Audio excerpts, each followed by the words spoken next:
Hey, welcome to another episode of Interview with an Albany Brew Crafter. This is Scott Mitchell. Hey guys. We're drinking a session saison that you made. Yep, really light, really refreshing. Sort of the version of it that makes my wife happy, so that it doesn't have a lot of esters. Yeah, and just around 5% ABV. Yeah. It's refreshing. It's good. It's Yeah. a quick drinker. I think like that. It has that definite saison quality to it, but like the absurd amount of zest to it, you know? Yeah, and I didn't add any pepper, lemon, or anything to it really. I just wanted to see what the yeast could do by itself, and Yeah. I hadn't brewed a lot of wheat either, and since it was all grain, I wanted to see what the wheat would do. I like it a lot, actually. Yeah, I do too. It's cool. Yeah, so let's get to the questions. First things first, the vitals. What's your age? Where are you from? And what do you do for a living? I'm 28. I am from Mechanicville now. I was originally from Massachusetts, but I moved here when I was probably, I think it was 4th grade, so 9 years old, and been here ever since. But I was from Kingston up until I went to RPI. So I went to RPI for industrial engineering, and now I work in Menands at Simmons Machine Tool. I'm a project manager, and we install rail car maintenance equipment. Yeah, he was in Australia for his work. That was pretty cool. Yeah, for about 6 months out of the last 8 months. It's a long trip. Really hot, really bad beer. Sorry, Australia. Did you get into homebrewing first or into craft beer first? I got into craft beer first. What was like your awakening? Yeah, it was Brown's, oddly enough. Because going to RPI, there were really no good restaurants in Troy, and Brown's was one of the only options you had, and they didn't serve anything other than their own beer and Guinness. Mm-hmm. So I started trying their stuff, really fell in love with their oatmeal stout, and that sort of opened up my eyes to not only like craft beer, but darker beers. And like, you know, I was at the college level at that point. I was just drinking Keystone and things like that. So that's where craft beer started. Like what year was that? Oh. When did I turn 21? It was probably around then. So, 2009? I'll say, so it's just in the last few years. Yeah, really. It hasn't been a long-term thing. Okay, so you got into craft beer, and then how'd you get into homebrewing? My dad actually, he got a kit one year just because he likes to tinker with those kinds of things, and it turned out terrible. But like he said he liked the process, and I'm a big fan of like, not engineering processes, but just, the process in general. And he gave me all of his equipment, and I also got some stuff for Christmas one year, and that's where it started with just, an extract kit. From there. So what are your favorite and least favorite beer styles to drink? Not necessarily to drink, I love dark beers. I love the challenge of a Russian Imperial. Oatmeal stouts are always fun, and I like seasonals like October. Anything in the fall is my favorite. Like I love pumpkin beers. Me too. It's just they're always fun, and they're coming out now, which is ridiculous. So you started out extract. How long until you got into all grain? I moved to partial grain, doing a brewed bag. So that was probably about 4 or 5 batches into it. I started using, they always give you some grains to steep. And all of a sudden I was like, well, let me use some more, and I just sort of moved down that road. And then I was doing just grain in brew in a bag, and that was sort of, I guess you could call that all grain at that point. Right. Yeah, I've seen, if you look on our channel, there's a 4-part video of you making a black IPA. That's that's like a real all grain where you have the 2 coolers turned into mash tun. And yeah, that was I think that was the second time I used that system. And man, that was a long night, and it didn't come out great. I still have a couple bottles of it. It's not terrible, it's just really cloying. Yeah. I think the decoction process, that was the first time I ever did that too, and that was just, that's a really big challenge. I actually just did another one of those this past weekend. The black IPA? No, a decoction.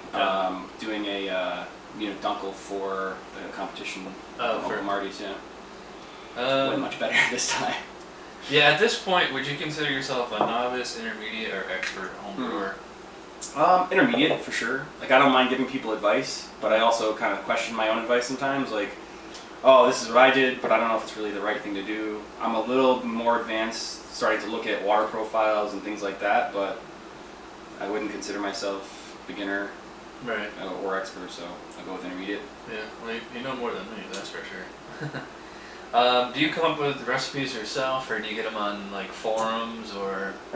It's a combination. There's sometimes like I just made an IPA that I wanted to give my wife something that was just a nice summer drinkable IPA, sort of like this, where I designed this by myself. It just depends on what I'm looking for. If it's something I've never done before, like I'm going to do a Russian Imperial Stout this weekend, never done it before, I want to get all the tips at least, and then I'll make a couple changes here and there. But I like to do it myself because then I know if I screw up, it's my own fault. Right. Right. Yeah, I'm kind of like that too. Even though I do like kits, like I still mess around with them. Yeah. Well, we kind of already talked. Like, what kind of equipment do you use now? Yeah, I actually just moved outside, so I'm using like a propane burner, which I think you just got one. Using a propane burner with 2 coolers. I've only got like a 6-gallon pot though, and that's my biggest probably issue right now is that I don't have enough room for boiling. Right. Everything else is just sort of standard issue. Normal plastic fermenters, nothing crazy. I do have a fermentation chamber, which is just an old college fridge with a temperature controller. That's been really cool because I just started doing some lagers and I never got to do that before. And then I've got a kegerator, 2-tap kegerator that I also use. I was just about to say, you keg or bottle? Yeah, I keg everything at this point. I think it was maybe a year ago for a competition that I had to bottle, like 300 bottles or something like that, and I hate it. It ruined bottling for me for a while. So now I just use the flip tops, and I'll just get it from the keg essentially. Right. It's not the best, obviously, but I'll fill it up all the way and then cap it. I mean, this has probably been in here for 5 days. It's fine. Oh yeah. And it'll be fine for a while. Well, I already know the answer to this question, but have you entered any homebrew competitions, and if so, have you won any? Yeah, so I've been entering for the last year and a half. I've come in second place twice at the Ruck, the Extreme Homebrew Competition, which you've got both videos up online. Yeah. And then last year, Uncle Marty's Oktoberfest in Steventown, I came in second overall with I think it was an Oktoberfest or Marzen. Right. I haven't done anything BJCP related. I've just kind of done the fun ones that are local. Right. So I'm hoping to start going into those if I can, like the Knickerbocker and the one in Schoharie County. Yeah. So. Let's see. What's been your most challenging or daring homebrew? Is that the daring Imperial Stout you're gonna do? That's gonna be a monster. Anything where it's like a high alcohol content. I'd say that decoction, the black IPA decoction one, that was really just risky and long and unfortunately kind of a waste.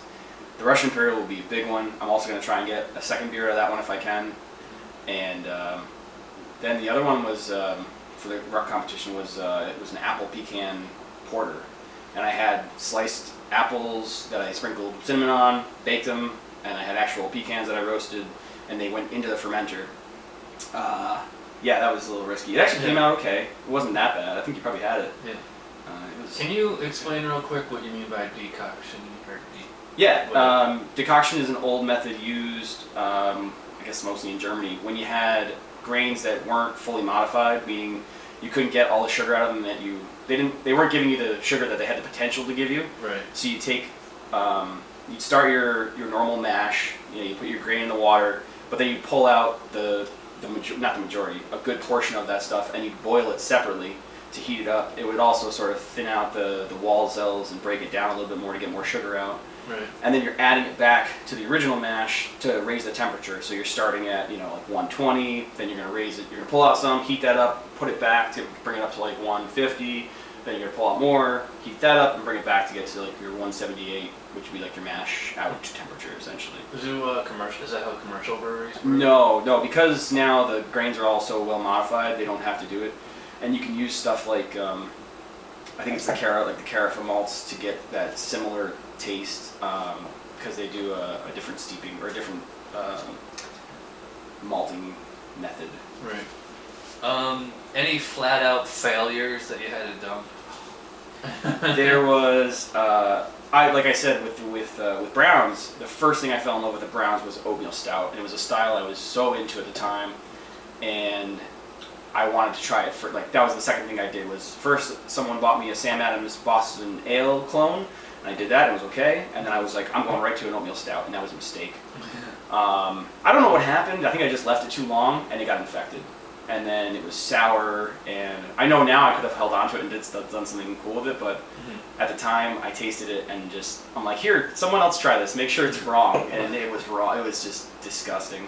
It was just infected. It wasn't, yeah, it was just infected. I think it would have, it's a plastic fermenter. I left it in there for too long. The plastic fermenters are they can be susceptible to oxygen and other stuff. Yeah. They're not perfect containers, and I think it was like 8 weeks. Wow. Stupid.